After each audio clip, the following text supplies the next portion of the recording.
As the sun starts to make an appearance in the sky, I'm heading to work. It's Monday morning. Oh, yes. Monday, bloody Monday. Normally Mondays, I guess I still get my diabetes, but this one's a bit different because I don't really get my diabetes. I mean, well, yeah, I kind of do. Today's hard, though, because today is my first day back at work after working from home for about, God, guys, how long's it been? 5 weeks? 6? In any event, a cement shoes, g'day Groover. We're driving in the dark. This is the joys of heading off to work at 7 in the morning on a friggin' 7 a.m. midwinter, Tasmania. It's like living in England. It's dark when you get home too, but it's 7 a.m. It should never be this dark at 7 a.m. That's all right, Groover. I can see. I can kind of see if I'm doing, like I was just going up my street then when you popped in, so I was probably only doing like 5Ks. It's more when I hit the road. 5 p.m. Sunday where you are. Yeah, but is it fucking pitch black at 7 a.m. where you are at the moment? I doubt it. Unless you live in the North Pole. Don't get me wrong, I love winter. This is part of getting winter, but it's more that I'm traumatised that I am no longer working from home. I've negotiated one work from home day a fortnight, which would be great because I really like it. I'm super productive. Like not that I'm not productive at the office, but I feel that at the office, if you've got a really busy schedule and other people don't, you kind of resent that they're all standing around drinking coffee and having a good old laugh and you're just back to back flat out. Oh, Emily, I love it that you always pop in and go, hi, I can't chat. I'm like, oh, cool, Emily's here. I can have a chat with Emily. Hi. Just popping in to let you know I can't chat. You have fun at the grocery store, Emily. Good to see you, even briefly.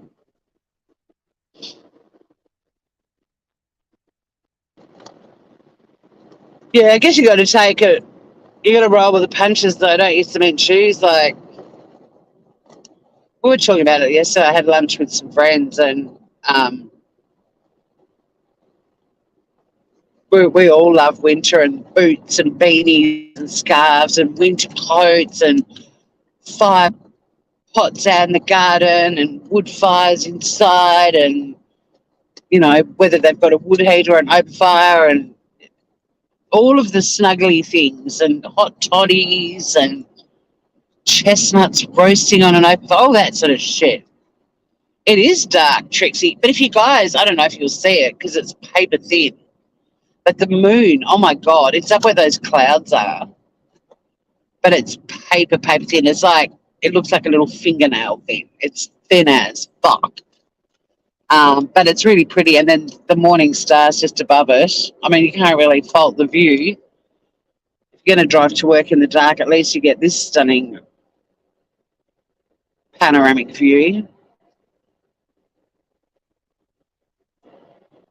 Oh, that's an important job, Emily. Very important job. I've wanted to go live about a few things, but I had a really busy weekend. I had a funeral on Saturday, which was a sweet release for the woman whose funeral it was. But it brought a lot of us together again. Like, we're all kids who we all grew up together. So it was one of those, and it was one of my friend's mums. It was sort of like, you know, how you've got second and third mums that aren't your mums, but they're your best friend's mums and they become your mums. Those sorts of people. So that's what Kay was like for me and everyone there. So we had this fantastic reunion with all these girls from school, the good girls. Kay's funeral brought together, I had some really horrible girls in my year, but it brought all the good girls together again, and it was really lovely. It was really lovely. So we thanked Kay for bringing us all back together. Oh, it's okay, Emily. I mean, I'm 55. I'm just that age. You know, all of my friends' mums and dads are starting to die. It's just, I've had so much death in my life that, um, you know, don't get me wrong. My beautiful friend Cherie, who died of breast cancer, we've just had her 1 year anniversary. And I mean, there's nothing you can say about her death that makes it better. She was 36 with 2 little babies and a beautiful husband. I mean, there's nothing that can be said about Cherie. And even my friend Bertie, we had her 1 year anniversary earlier this year, and she died at the age of 50. And again, you're just like, what the fuck? How? Why? But a lot of these parents, I don't know, maybe it's because I lost one parent when I was quite young, and then the other one, it was his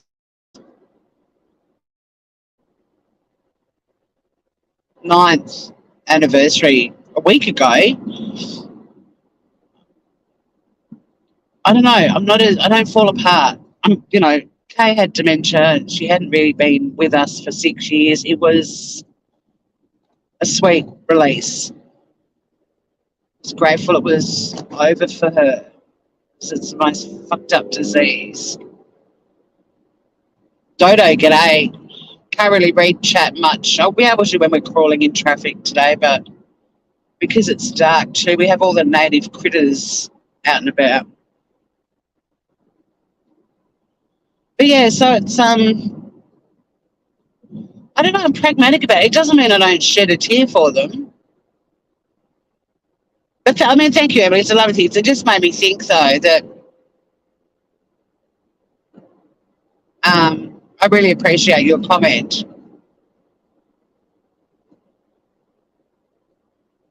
I just feel that it's, I don't know. I wish Australia, being a young country, had chosen to not take on everything from the UK and England in particular. Like, we could have been like South American countries and actually made death a celebration, because to me that's what it should be.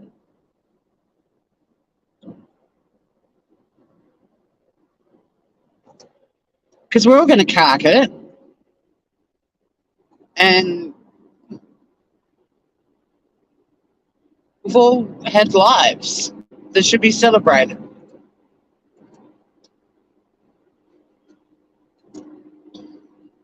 And there were so many funny moments in the funeral, but accidental as well. The Anglican minister who did the service was hilarious. And Nicola, my friend whose mum had died, had some Rod Stewart lined up to play during the montage of photos. Holy shit, Kay was a stylish woman. Even as a 5-year-old, she was wearing outfits that Audrey Hepburn would be proud of. She was a stunner. But do you think I'm sexy started blaring in the middle of the minister's sort of welcome and prayer. Yeah, I mean, look, some deaths are sad because they're just so young and tragic. There's no doubt about it. But I've lived in lots of different places. I've kept in touch with lots of people, so I seem to be at a lot of funerals. But you know, we're all saying it was so lovely for us all to get back together and catch up. And Kay was an amazing cook, so there was a lot of the things that she used to make. None of it tasted as good as hers, but I don't know. It was lovely, and lots of laughs and some dancing. And but yeah, so Do You Think I'm Sexy came on by accident, which wasn't meant to be in the funeral, even though I suggested it should have been, because I'm a twit like that. My job around death and funerals is to make people laugh. because laughter through tears is the best emotion. What movie is that from, people? What movie did I just quote? That truck's got shitloads of dirt on it that just went on and under my car. So I'm keeping my distance. Looks like it's got some sort of digger on the back of it. Hopefully I'll be able to read some comments like in a little while, but for now, no.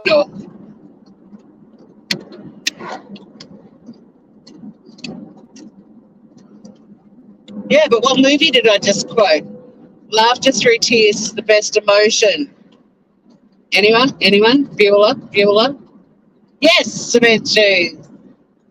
My favourite, well, I have 5 favourite movies, equal favourites, and that's one of them.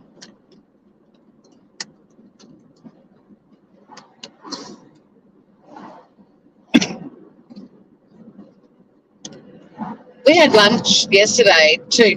My weekend was very busy. Yesterday, my group of friends and I, we all had lunch. Just in here to the left is a winery called Irani. You turn in just there, and they've built a new. Well, they've built shitloads of new things. They've built new fruit pickers sheds, high-end accommodation. You can see all the lanterns outside the rooms and everything. It's really pretty. And it looks out over a very old established vineyard. But they've got like a cafe/restaurant, and we went there for lunch. The view is amazing. And it was fabulous. I think I've watched Still Magnolia. Well, I know that I've watched it so many times I can quote most of it. Same with The Princess Bride. And Heathers, my favourite movies. Although I watched Heathers again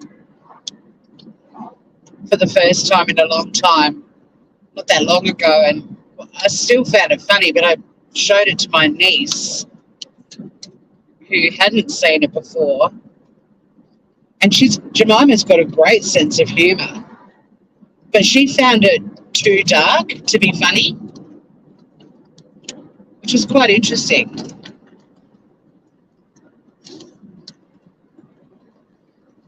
Because it's not that she's overly PC. In fact, she thinks political correctness has gone way too far for the most part. But her generation were raised with a little bit more PC in their lives than we were. And I said to her, this film is so funny, you're going to love it. And she actually found it to be really dark, and she couldn't get out of the fact that they kept killing people. It was really interesting.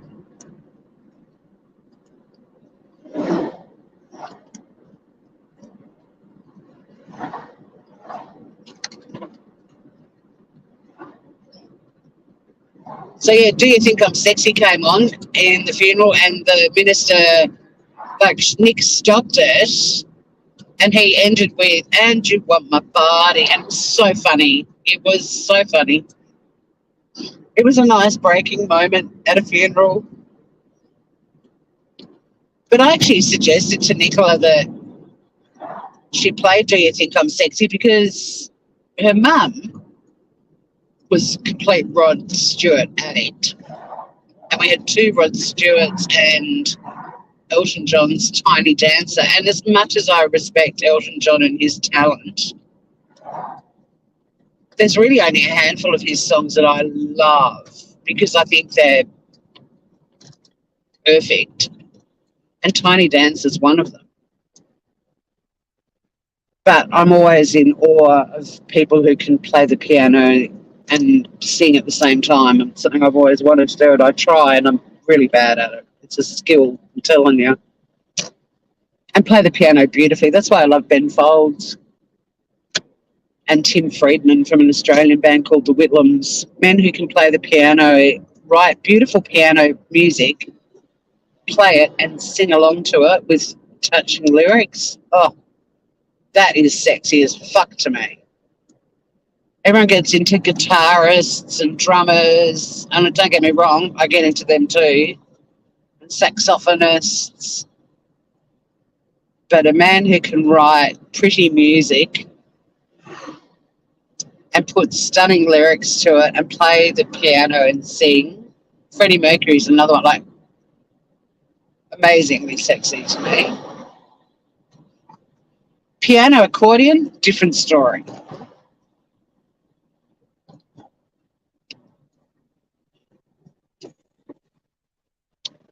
What are your other four favourite films? Well, there's Still Magnolias. There's Princess Bride. Heather's used to be in the top 5, but it's not now. Love Story.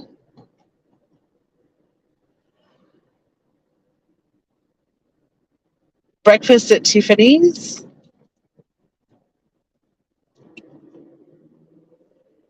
And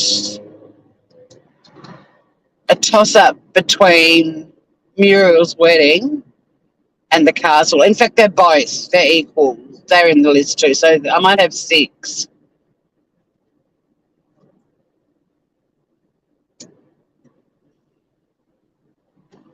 But to be honest, if I really thought about it, I could probably list another 50. I haven't been to a movie for such a long, because now I'm thinking I love chocolate. I love The Cook, the Thief, His Wife and Her Lover, because it's just so pervy and wrong. There's a Gerard Depardieu movie called Too Beautiful for You, which is amazingly gorgeous and has the most pretty music in it.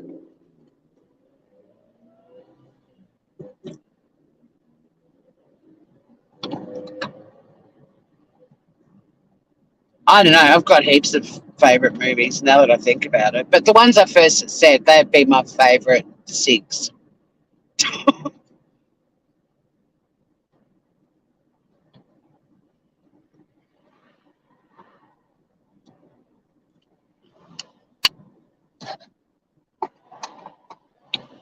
But you can't really beat Shirley MacLaine as Weezer, can you? I mean, seriously, there's really nothing better than that. And Sally Field. And see, I love Gidget too, the Sally Field Gidget. Oh, look, there's many.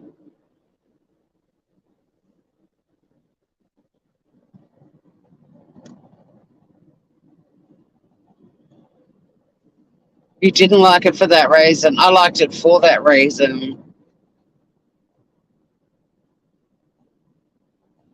Interesting. I also liked it because it was the first time I heard the name Oliver, and I ended up, if I'd had children, which I ended up deciding I wouldn't have children, but Oliver was going to be one of my children's names. And then my first pet that I got out of after leaving home, I named Oliver. Then I went on to date not one but 2 men with sons called Oliver.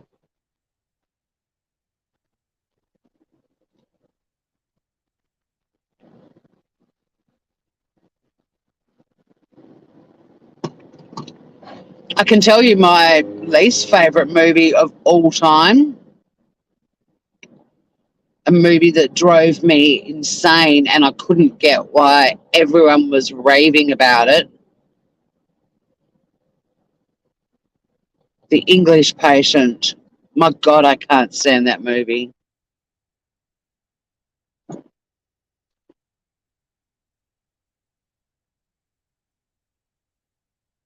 But now I'm thinking back to even my childhood, like the original Star Wars, Crocodile Dundee, the first time you watch it, but then after that, Highlander is definitely way up there in my favourite movies. I've watched that a million times with the entire soundtrack by Queen. I mean, hello.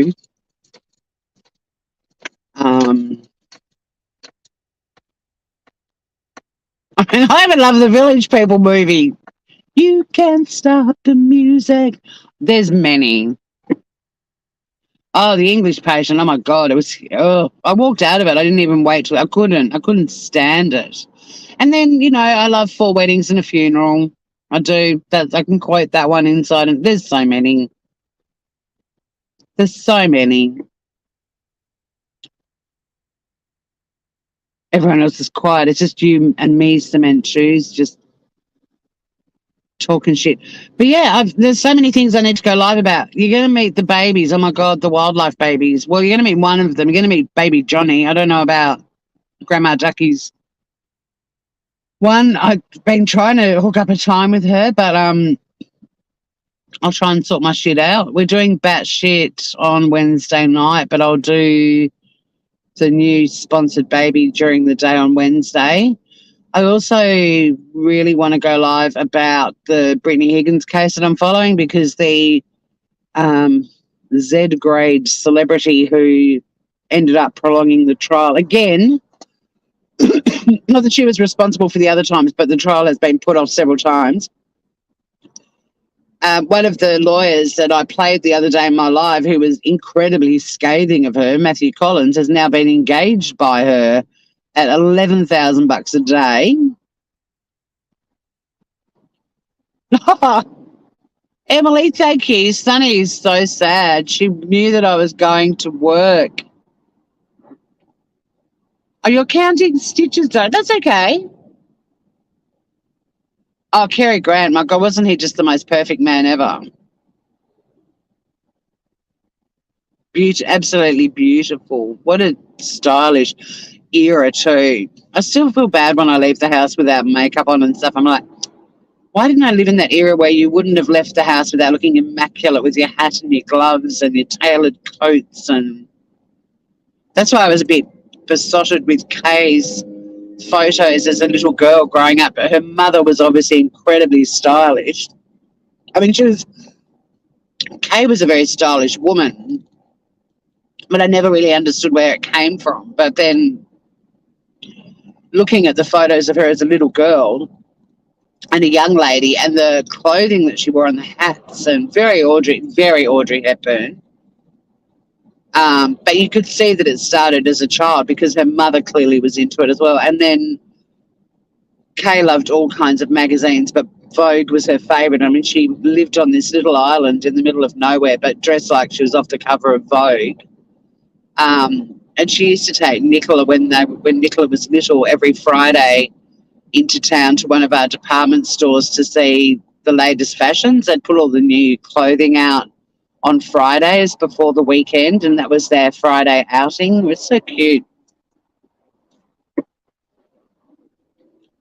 I love hearing all of that sort of stuff. Ciao, Emily, and thank you so much. Sunny, I gave Sunny a treat before I left because she was very vocal and opinionated about me leaving and very sad. She wasn't being bossy. She was just like, are you going somewhere? Her little face dropped. She's had me at home for 6 weeks. So, but the benefit of leaving for the day and coming home at night is seeing her little face when she runs up the hallway to see me when I get home. It's very cute. And having spent 6 weeks at home with her, I know that she pretty much sleeps all fucking day. So, you know, I don't need to be in the house supervising her sleeping all day.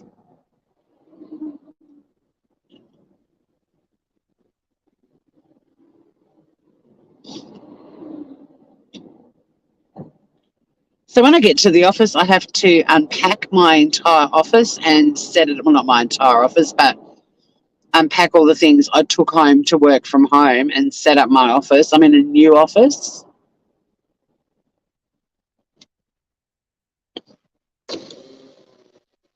I've got a horrible feeling that I've got clients face-to-face today, which would have been really nice if they hadn't have been scheduled on the day that I'm essentially reassembling my office, because I kind of need to work unloading the car clothes to do that, and also reassembling an office involves getting on the floor and connecting cables and shit. But then I also have to look nice enough to deal with clients. So, yeah. Personally, if I'd been in charge of my calendar, I wouldn't have put a face-to-face appointment in the mix today, but there you go. Other lawyers clearly didn't want to see that client because I get getting the feeling I'm getting all the clients nobody else wants to have. But anyway, it's my job. People need help. I'm going to help them. I'll just have to apologise to whoever my client is that I look like I've been crawling around on the floor all day, because I will have been.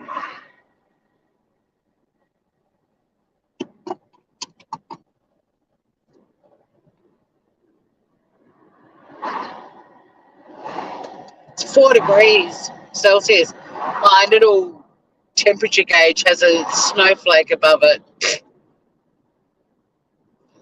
One of my work cars, my old job, I had some really cool work cars. One of them, I think when it got to 5 degrees or less, when you started the car on the screen, it go, brr, cold.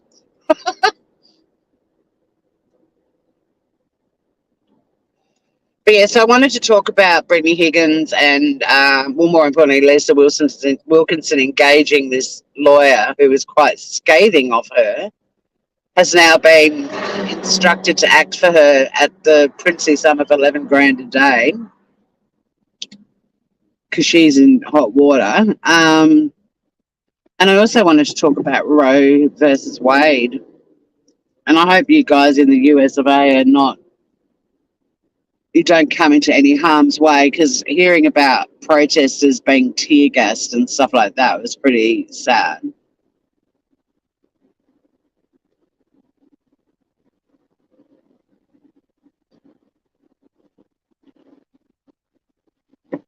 There's a lot I want to talk about,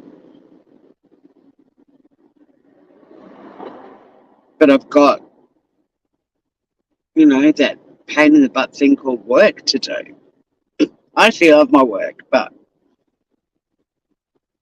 I seriously could go live all day today on YouTube and not run out of things to talk about, because I want to talk about Brian Laundrie's bullshit letter too.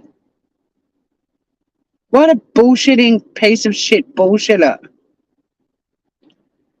That's my reaction to his letter.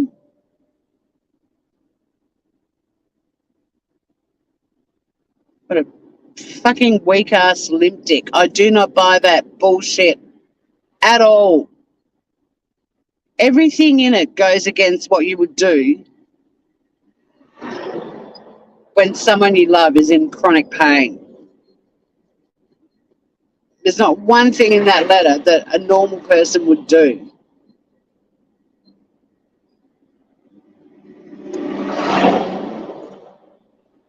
All of it's BS. Like, even down to him saying, I realised I couldn't carry her anymore.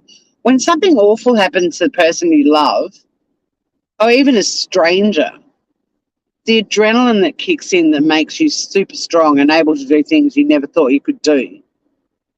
But how about running to the car and getting a phone and getting fucking blankets? Like, oh my God, I'm infuriated. I didn't want to cover any Gabby Petito stuff, but I'm not going to lie, the only bit of YouTubing I got to catch up on over my busy weekend was the Brian Laundrie letter, the biggest pile of bullshit.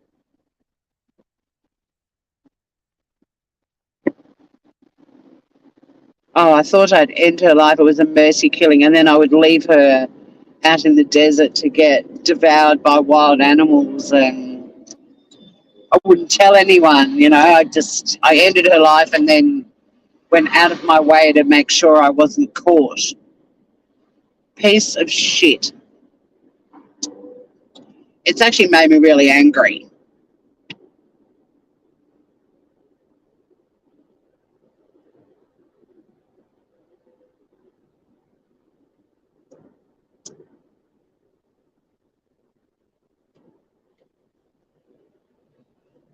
Plus, I predicted it. If you go back to a video on my channel quite a long time ago called The Notebook.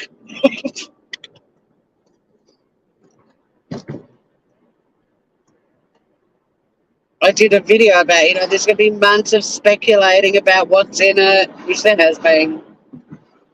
And then they're going to release it, and there's going to be years of people analysing it. Because there's been a lot of deep talk about it, and it's sort of like, Why does it require deep talk? I mean, it warrants conversation for sure. You're going to feed the hedgehogs. Oh my God, your life is awesome, Toto. Making a blanket and now you're feeding hedgehogs? Holy shit. How do I get your life? Although, I mean, mine's pretty nice. I've got to admit, look at the scenery driving to work. It's pretty nice. But still. So, yeah, I think the notebook and the contents of it warrant discussion, but I don't think they warrant analysis. Deep analysis, because at the end of the day, it's a big piece of ass covering bullshit.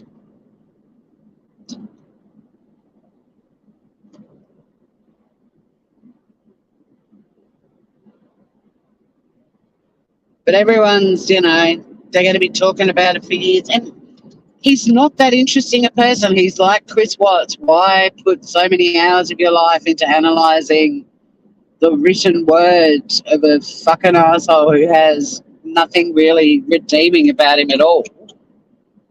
Who cares? Just reminding me of that bullshit Chris Watts letters as well, that book of bullshit letters. They're already the scum of the earth. They don't deserve extensive analysis, a bit of discussion, just saying, yeah, that letter just shows what a fucking asshole he is. I don't know if anyone, there's only 3 of you with me now anyway. You probably don't give a flip.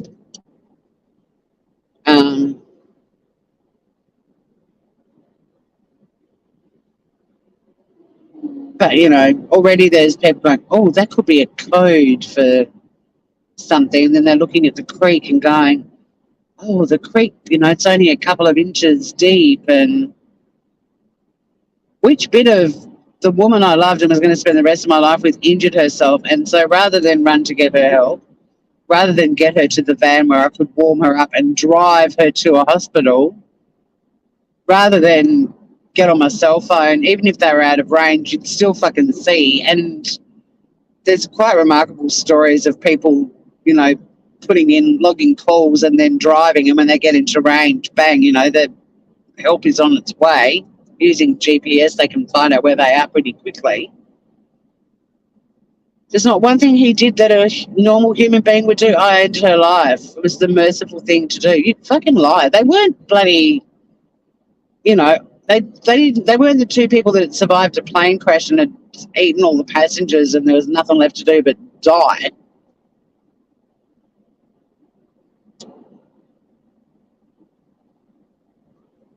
And if you did do it as a mercy killing, then you take her body and put it in the van and you drive to the hospital and you tell them what you've done.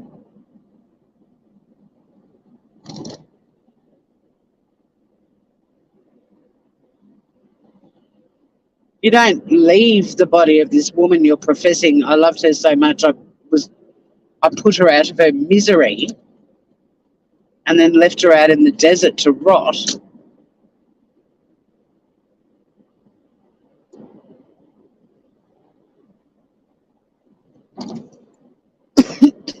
Don't believe a word that comes out of that, a dead man's mouth.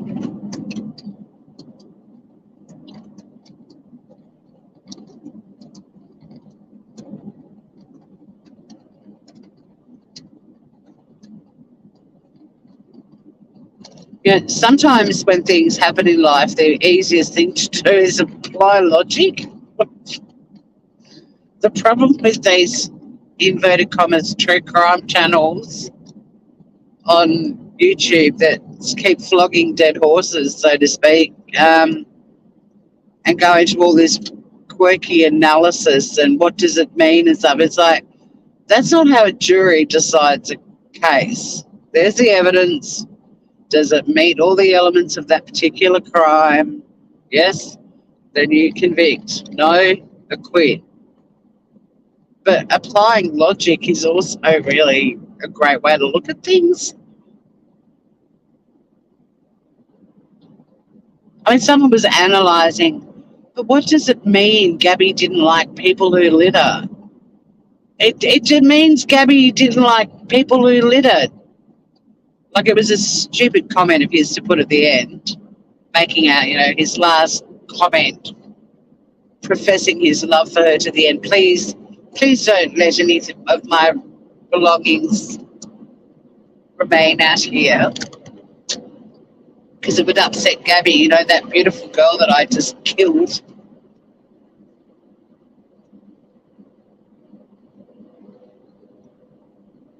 But there are a couple of YouTubers thinking it was cryptic, and there was some sort of message in there. It's like, it was written by the hand of someone who also used the same hand to murder the love of his life.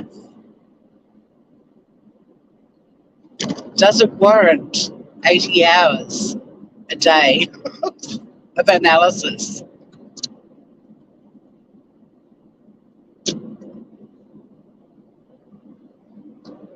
Nay.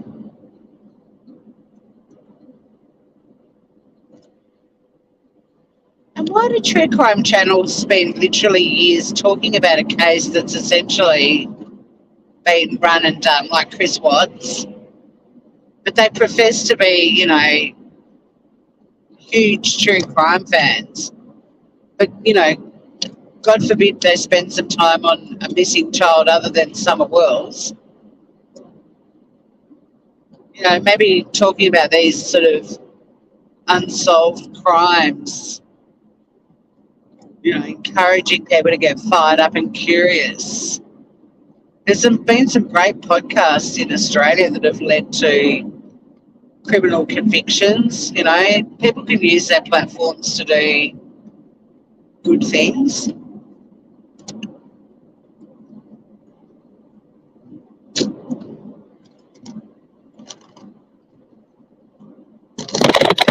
Oh my God.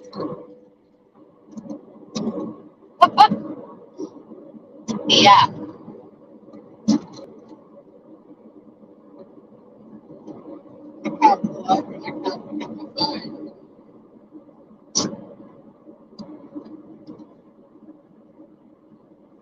What to do?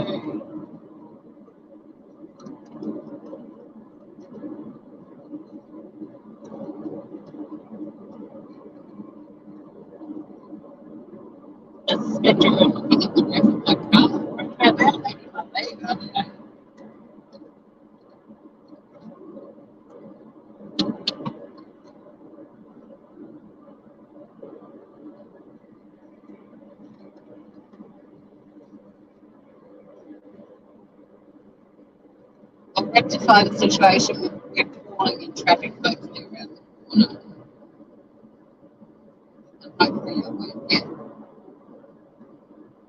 fired, spotted touching my phone.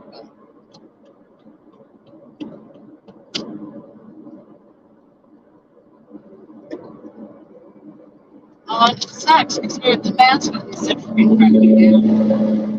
Oh, that is snow. Oh, it's not covered actually, but there's snow on it. It looks pretty, and you guys can't see it. Can you see the underside of the central wagon?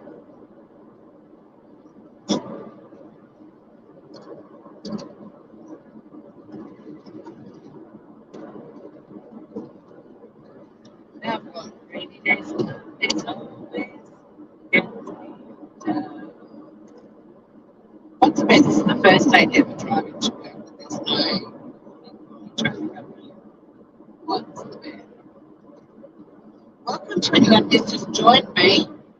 Um, we are actually in a car going to work on a Monday morning. I've just chosen to give you guys a very quirky view. Rather than you seeing the beautiful scenery, which is the reason I do these lives, you're either looking at the underside of my leg, possibly the roof of my car, I don't really know. Because my phone just jumped out of the bracket and threw itself on the floor. And oh my God, this part of the highway is usually fully traffic, and it's not. We're flying there. We're cruising down the highway in the non-existent sun.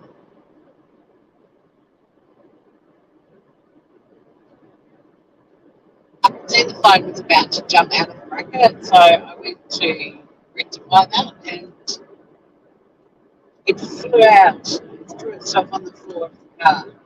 I don't even know if you guys can hear me now. No idea. And there's no crawly traffic at all.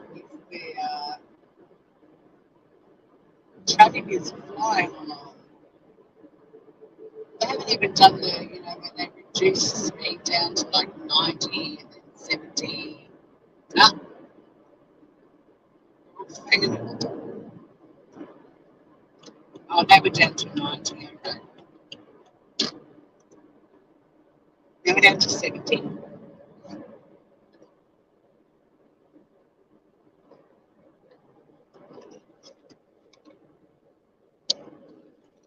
If I stay in this lane, then we might get the traffic light before the bridge. Actually.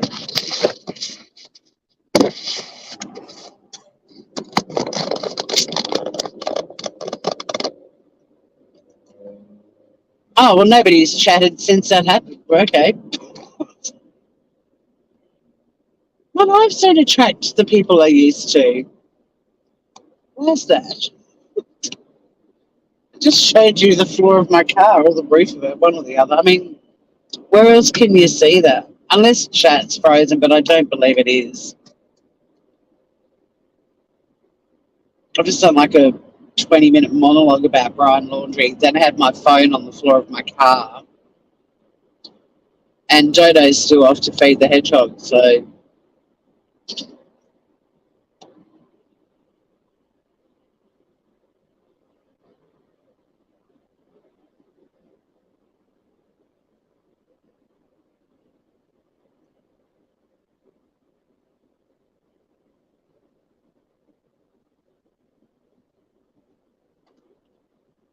YouTube is a strange world. Did you guys see, I don't know whether the amounts of money are accurate or not, but did you guys see, I think it was an Amber Heard team PR thing, alleging how much money some of the lawyers who covered the trial were making a day and a week?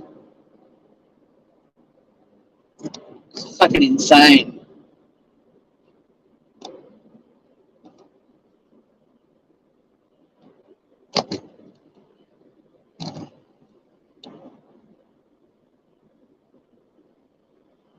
You know, six-figure sums, and it's like, oh.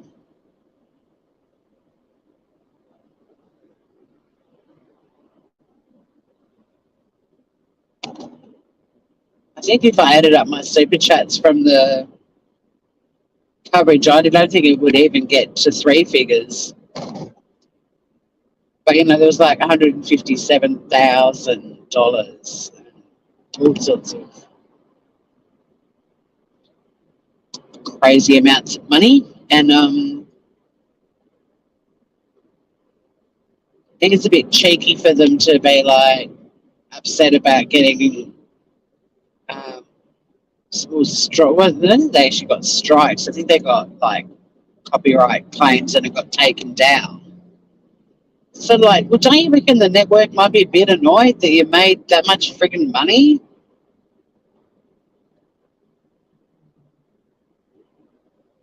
Can you not see why they might have liked some of your audience watching them and their advertisers and, you know?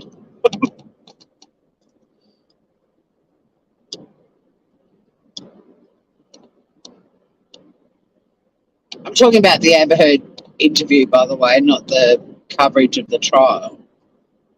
But when they're making that sort of money and they're taking an audience away from a TV network, as much as I despise TV networks, you can kind of see why they're like, yeah, we'd prefer it if you didn't make shitloads of money off our show by live streaming it. Like, could you at least wait till it's gone to air and then just maybe look at some clips of it? I don't know. What were you looking at, Dodo? Was it the underside of my leg or the roof of my car? Oh, there's an ambulance. I hope they get to wherever they're going quickly and the person's okay.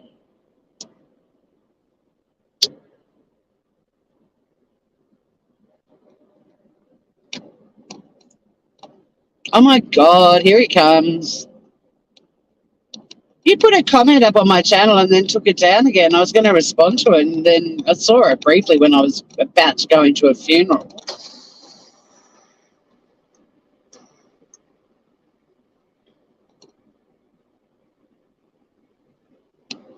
I will respond to comments under my videos, but this rolling into lives where I've got literally 4 people watching and I'm driving to work. My phone was on the floor. I just didn't know which direction the camera was facing, Dodo, whether you were getting just pitch black or whether you were seeing bits of my legs or whatever.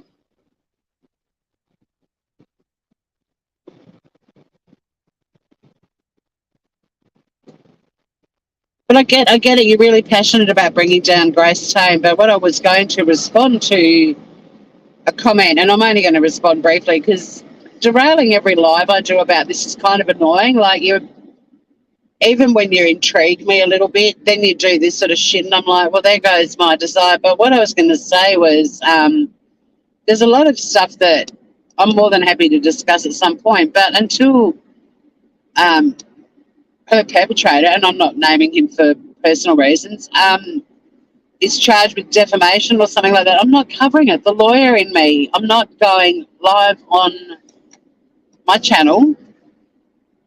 I'm not using a social media platform to try her. And in addition to that, I mentioned social media because I was talking about my YouTube channel. But my channel is about mainstream media or legacy media or social media trying people. I talk about Lindy Chamberlain, that was pre-social media. But when I mentioned social media in my comment back to you, that was relating to my YouTube channel. But seriously, like, you guys are all so fired up about it. Why aren't you bringing it to everyone's attention? Why are you... Is it because I'm Tasmanian?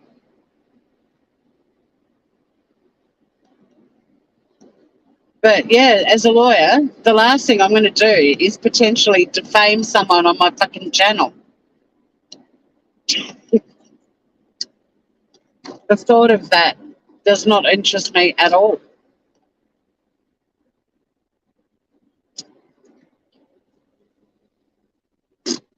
Which is great. But like I said to you when you first derailed a chat a while back, I need to research it. And at the moment, I just do not have the time. I'm not going live without researching stuff. But why do you keep harassing me? Are you going after every other channel on YouTube as well about this? It wasn't a relationship. And the fact the judge said that has been heavily criticised. That's one thing I have researched, by the way. Just because a stupid old judge called it a relationship doesn't mean it was. That has been heavily criticised. Like, if there's valid things about her that you don't like, fair enough. But stuff that's been criticised heavily for how inappropriate the use of that word was, and it didn't take me long to find that out. But why do you keep coming into my chats? You don't actually converse with me. You just keep yelling at me about all these allegations about Grace. And I'm not jeopardising my channel or my career by defaming somebody without investigating it further. And I do not have the time at the moment.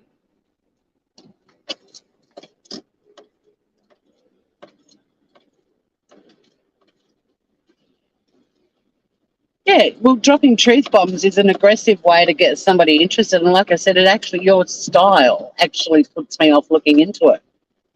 Like, whatever interest you might have piqued. Oh, her family's not weak. I've heard it all before. Hey, Turtle Dove. You don't actually talk to me. You don't even come in and go, hey, Tori, have you had another think about this? Are you considering this? You just come straight in, putting all this shit in my chat. 99% of the people in my chat, I mean, I've only got 4 at the moment, but the other night, for example, don't even know who you're talking about. Like, honestly, this is not how you get somebody fired up and excited to take on a cause. Oh, you're really boring. I gave you many opportunities to be decent. Bad way to come in. If you've got a point and you want me to...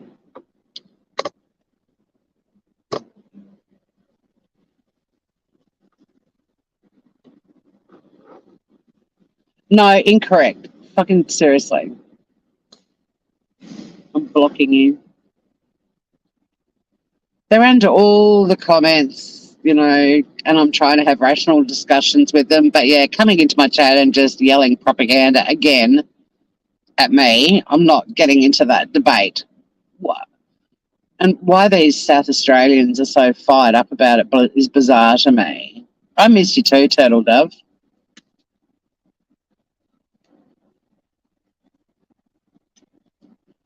I would be more than happy to look into any topic that any subscriber of mine was interested in. They're actually not trolls, Turtle Dove. I mean, he was trolling just then, but some of them have got bigger channels than me. But there's one way to go about it, and there's another way to not go about it, and they continue to do I've got a couple of people I'm chatting to about it who are reasonable and decent and have manners that extends to saying hello when they come into somebody's chat. But people that have got differing opinions to me or have got agendas and things that they want to push and talk about, I don't call them trolls. But just what he was doing then is definitely trolling. And it's putting me off wanting to look into it any further. Got bigger fish to fry. But the last thing I'm going to do is pick up a subject and go live on YouTube about it without any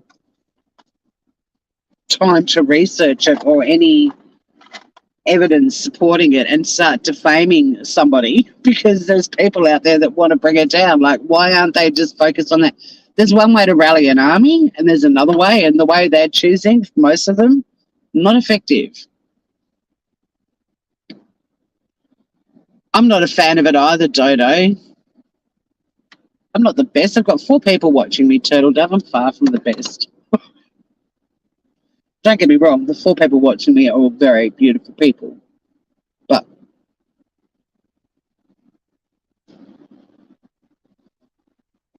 But yeah, I mean, I'm a curious person and I'm a problem solver. That's why I became a lawyer. And there isn't a subject under the sun that I potentially wouldn't be interested in talking about. However, the way they've found me and just kept this aggressive style of arriving in my chat and just listing all the stuff again, I've heard it all before. I haven't had time to research it. I had a funeral and a 60th birthday this weekend, had a bit going on. And yeah, if her perpetrator decides to sue her for defamation for the things that she's allegedly said, then I'll cover it. But there isn't a lawyer, well, a decent lawyer on the planet who's going to go live on YouTube and start yelling about all these lies that someone's allegedly said without there being any kind of court case.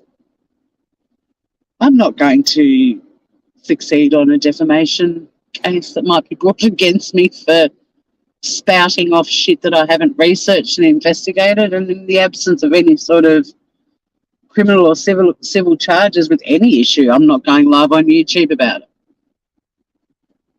But it's the fact that their campaign is so hardcore and they could potentially rally people, but instead their approach just puts me off.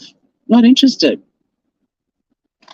There's some really decent people in the group too. I've spoken to, well, chatted to, not spoken to, but, you know, chatted under comments and stuff for being reasonable about it. But I don't think they have read The Art of War. I'm putting makeup on at the moment, so I'm stopping briefly to put my glasses on to read comments. But yeah, Jesus Christ, the building I work in, I work with people who protest and rally more than anyone else on the planet. And I've learnt a lot from working in the building with them. And there's good ways to do things and there's not good ways to do things, and they're not, it's putting me off caring. It's actually, yeah, whatever interests I had initially that did lead to a little bit of research, they've killed it because of how aggressive they've been and how rude. I'm old school when it comes to manners. You don't walk into somebody's party and just start yelling shit at them. You don't even say hello. You completely ignore all the conversations that are going on around you. I equate YouTube channels to being like somebody's home. And the number of people, and it's not even these people are just an example, but there's also people that come in and you might be talking about a topic that's really personal to you or important to you, and they start crapping on about something that's going on in their life. And it's like, read the room. Do you walk into someone's home and just start screaming about something you're dealing with, even though there might already be conversations going on and, you know, emotional subjects and things like that that people are affected by, and everyone's sort of rallying around them and supporting them? Why do you think it's okay to just come in and, well, screw them, I'm dealing with this shit, everyone drop everything and listen to me? Like, I find that so rude. And it happens on YouTube all the time.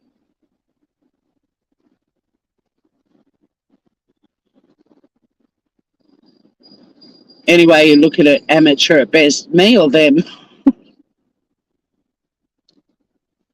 Yeah, exactly. And look, like I said, if somebody put a comment under a video and said, would you be interested in looking into this? I'd probably be like, yeah, I'm interested and I'll look into it. And if it's something I think is worth talking about on my platform, then go for it. But I mean, I'm smaller than some of these guys' channels. Why are they targeting me? Like I said, is it because I'm Tasmanian? And she's as well? Like, are you hoping that... I mean, I'd be more likely to get sued than they would because of the fact I'm Tasmanian. And it disappoints me too because a lot of them are in South Australia, where I actually studied law and worked as a lawyer for over a decade and lived in that city for nearly 20 years. And I'm like, you're not good PR for my home away from home, a city I'm very fond of and had an amazing time living in. You're besmirching Adelaide's name. And the fact that they're Port Power supporters. I'm a Crows supporter, so they're fucked up there too. They're like the two teams from that state. South Australia has two Australian Football League, AFL, two teams, the Crows and Port Adelaide, and they're arch enemies. And that guy that just came in with Port Adelaide, the arch enemy of the team I support, the Crows. So he's already on a back foot with me. Not that I don't listen to the opinions of Port Adelaide supporters, but his style just is typically Port Adelaide supporter. I hate to say it.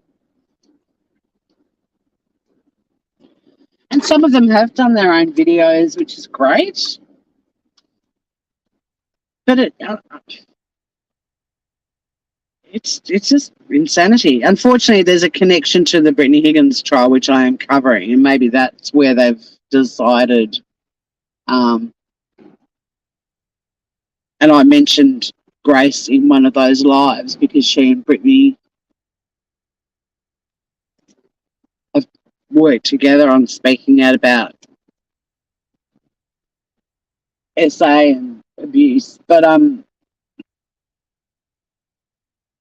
it's just so weird to me.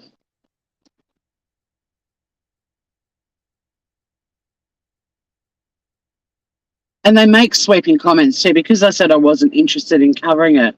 Oh, you're not interested that a former Australian of the Year is a liar? And I'm like, I might be interested in that. I'm just not interested in talking about it on my channel. There's a difference. But fuck, they're hardcore, man. Like, honestly. And they could have recruited a little army from my channel, but they've actually made me not want to go anywhere near it. And when I've asked for examples of evidence, so much of it, like a judge referring to a teacher essaying a student after grooming her for years, or for 18 months or whatever it was, 15 months. A judge referred to that as a relationship. It does not make it a relationship. It makes it an ongoing series of abuse. Abusive. Hey, Joey. Thanks, Turtle Dove.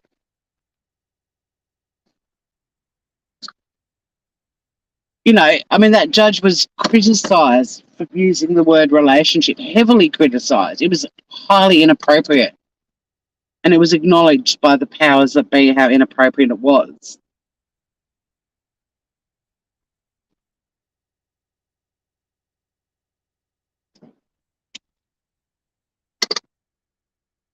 But yeah.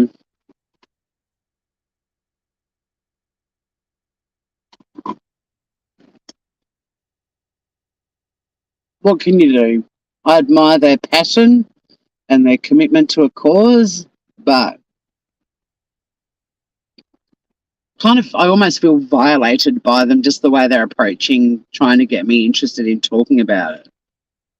It's just aggressive, rude, pushy. And there's so much more going on in my life right now that warrants energy. Like my clients today, for example, who've actually got real life legal issues going on.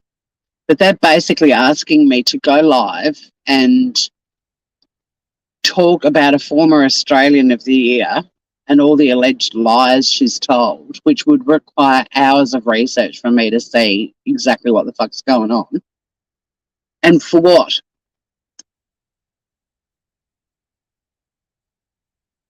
Like, I get it, you guys don't like her. Use your platforms to spread the word. But like I said, any tiny bit of interest you might have sparked in me is I'm over it because of your approach and how you've handled the whole thing. I'm a really decent person and I would have looked into it for you fuckers, but now I'm just like, you have no manners, you derail my chats, you don't even have the decency to come in and say good morning, you're just copy pasting allegations into my chat.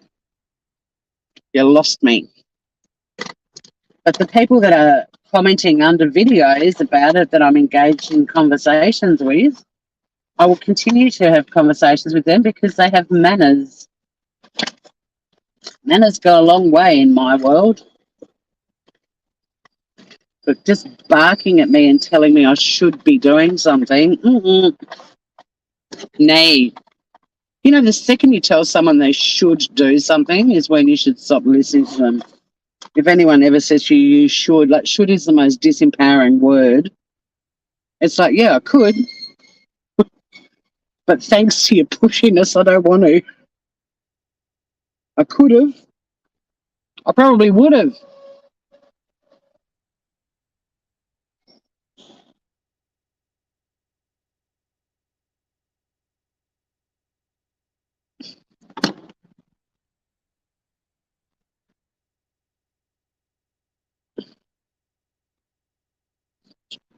I'm actually fatigued by them rather than pissed off. They're so passionate. When I copy paste this, I mean, I didn't even bother reading all of the shit that he was posting, but I've probably had exactly the same comments copy pasted in other lives I've done and comments under my channel, so under my lives and whatever. I don't think there would have been anything new or scandalous to make me go, oh, wait a minute, something new and interesting. But yeah, they just, and oh, she's more dangerous than Amber Heard. Yeah, I don't know about that.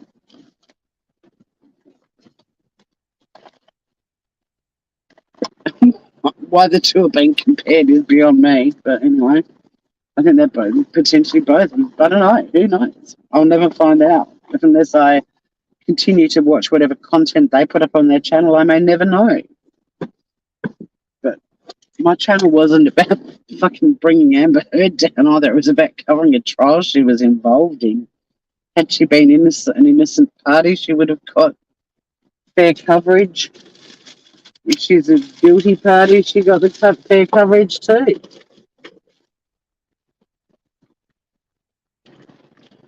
I really is what I learned. I'm glad my parents sent me to finish school in the 80s. Yeah, manners go a long way. And like I said, I work in a building of people who are always campaigning for support for whatever social injustices they're protesting against and whatever issues they're trying to bring to the public's attention. And they're very, very intelligent how they do it.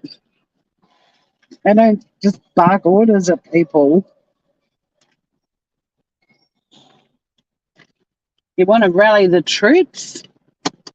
Don't get them offside with the first thing you say. There's a tip.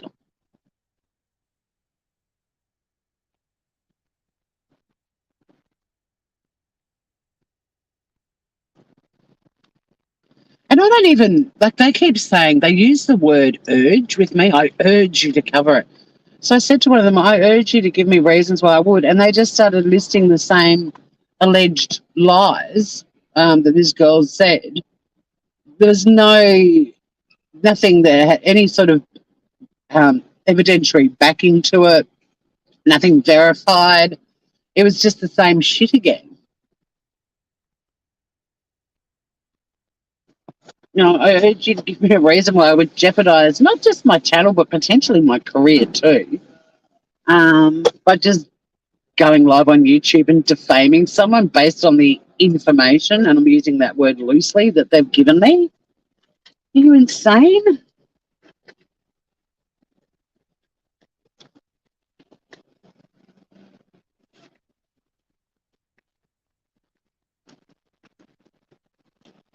Yeah, they don't seem to get that point, Joey, because I made that the other day.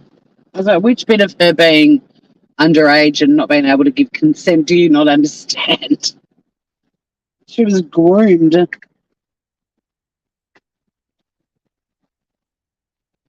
But I don't understand the urgency, and they're begging me to pick this up. It's like it matters to you way more than it does to me. So go forth and educate, you know. Why are you trying to recruit other people? And I can't work it out. Is it because they haven't succeeded and people aren't taking them seriously anymore, so they want to recruit new people that people might go, oh, someone new's in the mix now, let's see what they have to say.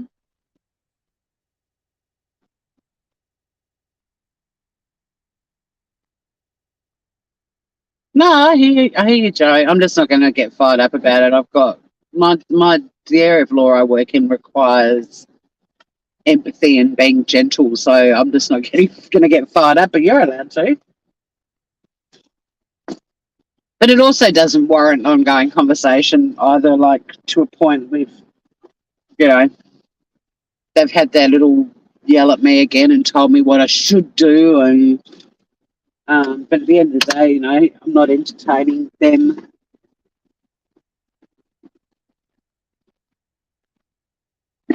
for longer than they should be, really.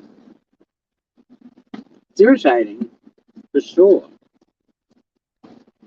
And it's infuriating, but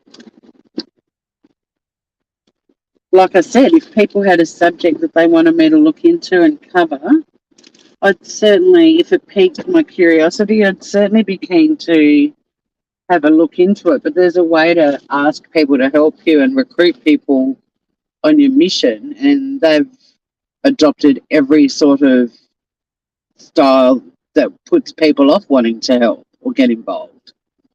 And they still haven't explained to me, like, when I've urged them to explain what their motives are, like what they're hoping to achieve, what outcome do they want, they just keep rehashing the same shit. over and over and over and over again.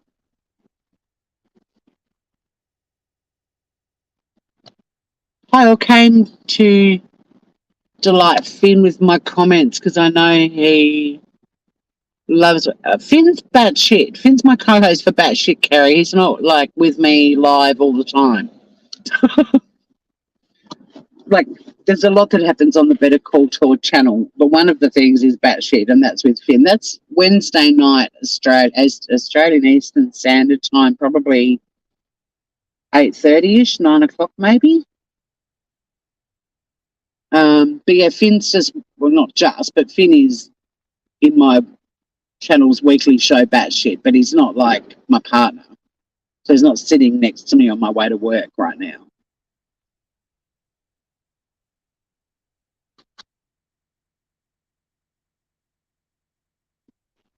But hope you're well, Groover.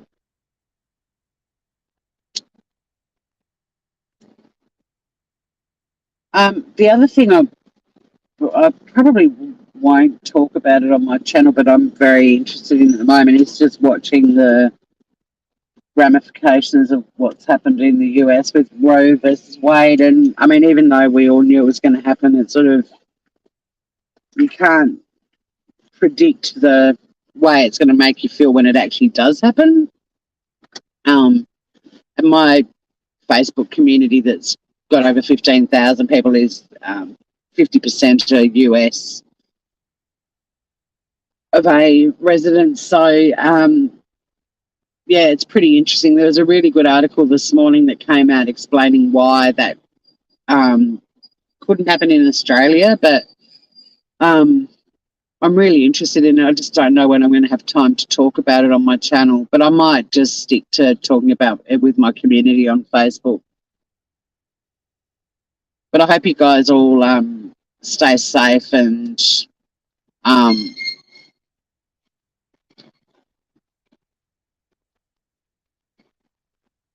aren't in any sort of danger. And if you do participate in protests, that you're not tear gas like people have been. And oh, Joe, the whole country, it's not just South Dakota. There's shit happening everywhere. And have you not seen my lives where I say, where people go, what's going on in the world? It's like, no, what's going on in the United States of America is what we say. Like when Chris Watts erased his family, there were American US of A residents on the YouTubes going, what's wrong with the world? It's like, no, what was wrong with Chris Watts? The whole world isn't responsible for what Chris Watts did. I mean, don't get me wrong, there's weird shit that happens the world over. But, yeah, no, here, Joey, and it's just, yeah, it's insanity. It's absolute insanity.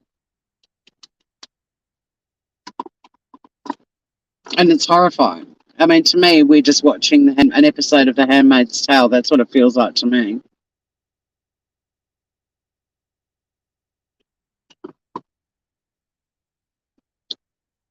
And I actually put a comment like that in my community, and an American was like, what's The Handmaid's Tale? It's like, what? It's like, you might want to watch it because it's kind of what you're living right now.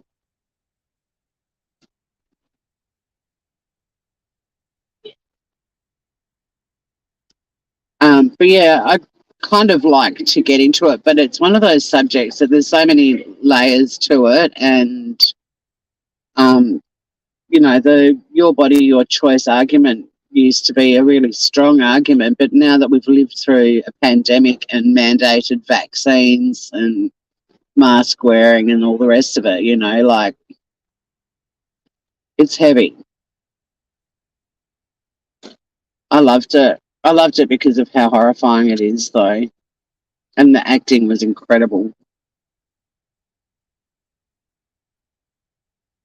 But it's essentially what's happening in the States as we speak.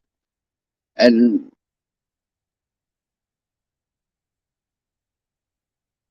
yeah, it is. It's scary, isn't it, Turtle Dove?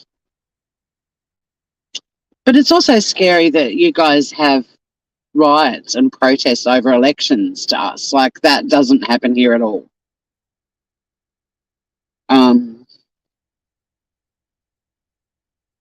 It's scary stuff. Yeah, I read it. I don't think I was 10. I think I would have been a bit older than that, but I never forgot about it either. And then the TV show came out, and I was like, all right, let's see how well it reflects the book. And I was actually so impressed with this. So it was such a. There's very few TV shows that have made me feel physically sick watching them, and that one did. And every time I watched an episode, I was like, you're going to feel nauseous or like highly stressed, but like the physical symptoms of stress. It was incredibly powerful. Maybe that's why I didn't like it, Joey, because I kept putting up with it, but I had to be in the right frame of mind to watch it. I couldn't just watch it I couldn't watch it in sort of real time to keep up with it. I had to be in the right headspace because I knew it would physically affect me. I've watched things like horror movies where you get scared and you feel a bit anxious, bit of trepidation because something bad's about to happen. But Handmaid's Tale, just made me feel very sick frequently.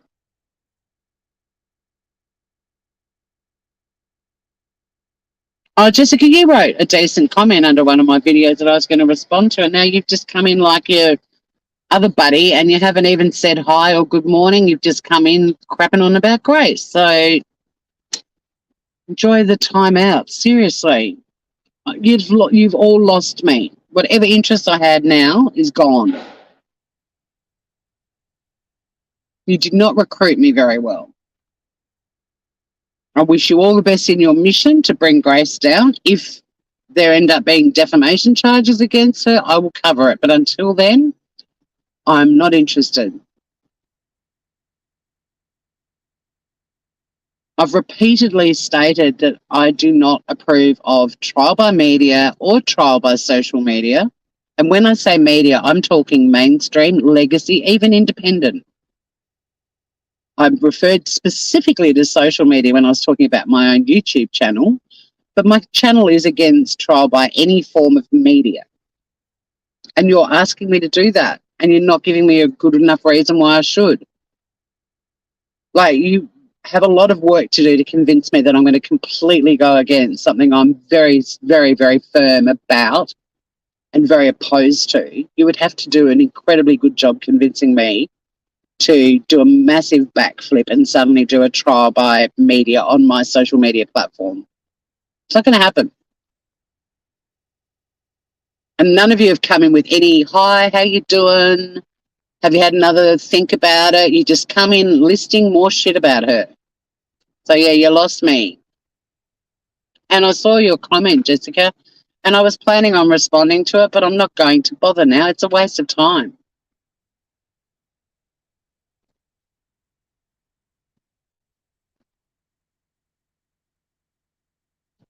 Yeah, exactly, Joey. What Joey said.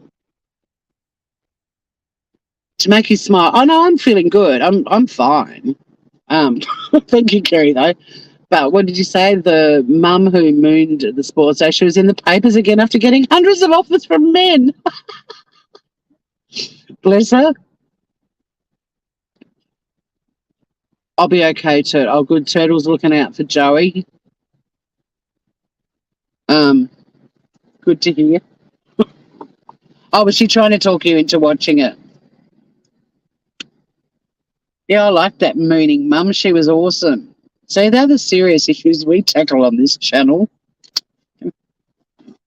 That's the other thing. My channel is, even though I like talking about serious topics, my channel's about making YouTube fun again. And there's a balance, I'm covering the Brittany Higgins situation because it's so fascinating, and Grace Tame is involved in that.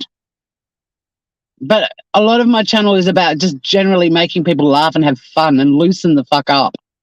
And it doesn't mean I don't care about causes, but my job that I'm about to go into is about causes, pursuing causes, protecting people's rights. So sometimes when it comes to YouTube, I just want to have some fun. And if I want to follow something because of the ramifications, the potential ramifications of it, and the change that might come about because of it, I'm going to cover it. But there's only so much I want to do outside of my working life that's serious. I'm not just a lawyer. I've also been a comedian. I was a runner-up in raw comedy in South Australia. So you South Australians need to back off a bit. I'm not half South Australian, but I spent a chunk of my life there. I'm one of yours, sort of. Yes, I did leave, so I guess I'm a traitor, but fuck me dead. Hey, BR the Star.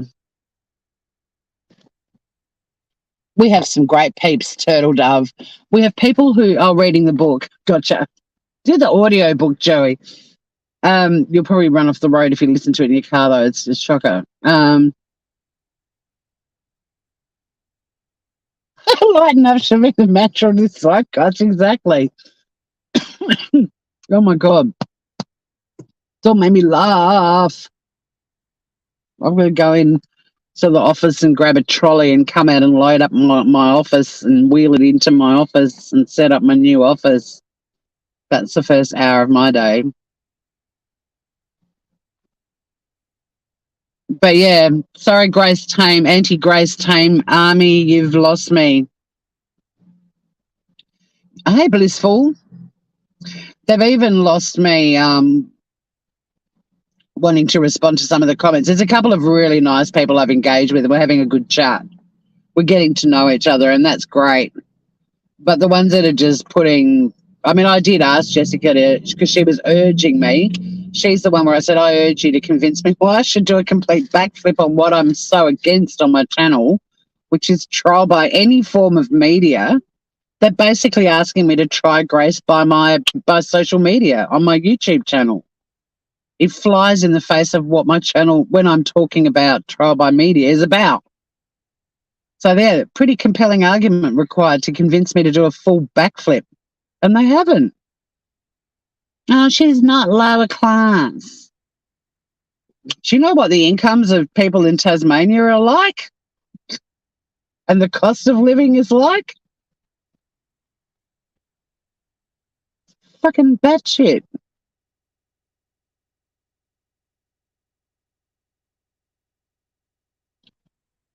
They're on a mission. Good on them. They're recruiting an army. Go for it. You could have got me, but you lost me. You lost me at not one of you coming into my chat and saying, good morning, how you doing? No matter what we're talking about, there they are, just bang, copy-pasting all of these fucking lies, alleged lies and accusations. Where if anything ends up in court, I'll cover it. Until then, zip thy lip. I do not care to cover it on my channel. Do I care that an Australian of the Year might be a lie? I did, briefly. I don't now. You actually killed any interest or enthusiasm I had to look into that subject matter further. So bravo. You might want to reassess your style, your recruiting style, because it's not working. Well, it didn't work. It failed. I'm going to have one more cigarette and then I'm heading in. What do you think of Amber Heard doing a tell-all book? I'm not surprised. She's a piece of shit. Is she a bigger piece of shit than Brian Laundrie? No. He murdered somebody and then wrote the most bullshit fucking letter. Oh, my God. I was venting about him on the drive-in, but no one was watching me at that point.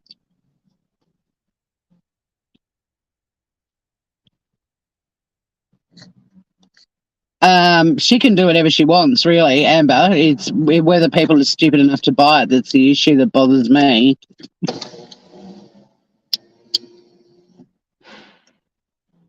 I mean, she's completely deluded and lives in a fairy world and believes her bullshit. So it doesn't matter how many people say to her, there's no evidence, you didn't prove your case. She's going to keep believing she's telling the truth because she's a bit messed up.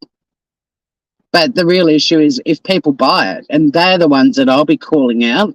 If she does put out a book and people are buying it,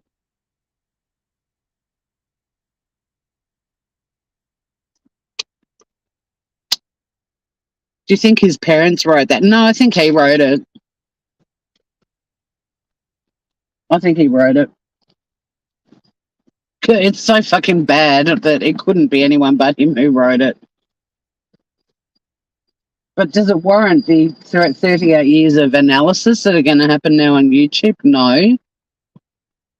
No. I mean, I just heard it and went, wow, that's the biggest piece of bullshit I've ever heard. He didn't do a single thing that you would do if someone you loved and wanted to spend the rest of your life with had an accident. Like, not one thing. Even after the mercy killing, if you're going to buy the mercy killing thing, then why didn't he then put her body in his van or in her van and drive to a hospital and say, I need help, I've just put my partner out of misery? He didn't. He left her and didn't tell anyone where she was.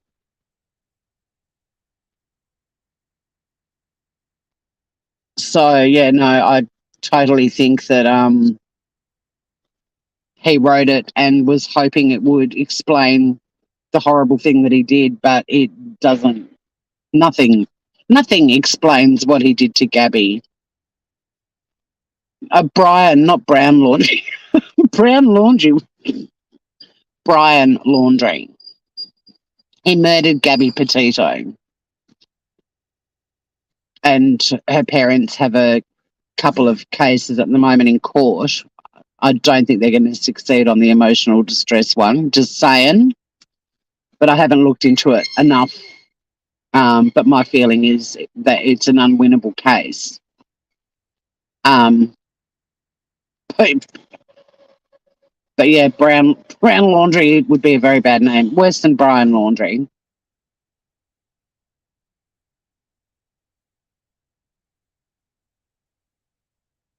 Yeah, unfortunately, Amber's allowed to write and profit because it's not criminal. But again, my issue with that is not that she's writing it, because you'd expect nothing less from Amber Heard. It's if people buy it, they're the ones that I'll be investigating.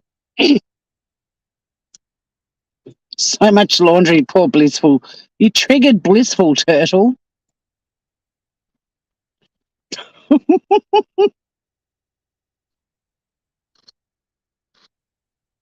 Should have chosen the wood chip. Oh, well, there wasn't one in the middle of the desert, Turtle. But yeah, that like note's a load of BS, and it was worth looking at it and going, that's a load of BS, and moving on. But there'll be channels analysing it for years, I reckon.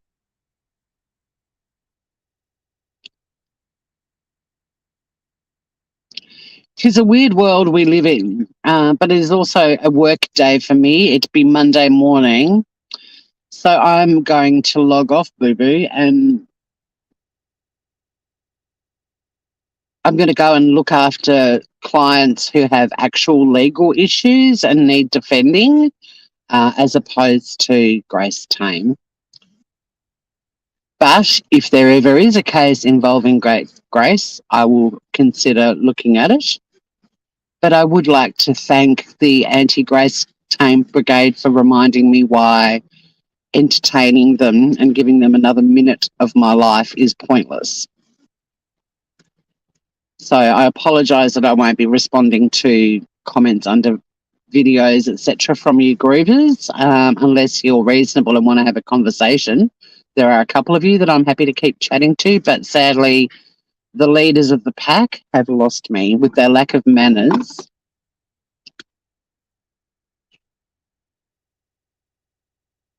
See you tall groovers and shit. See, shit stirrer, that's the right word, not troll, shit stirrer.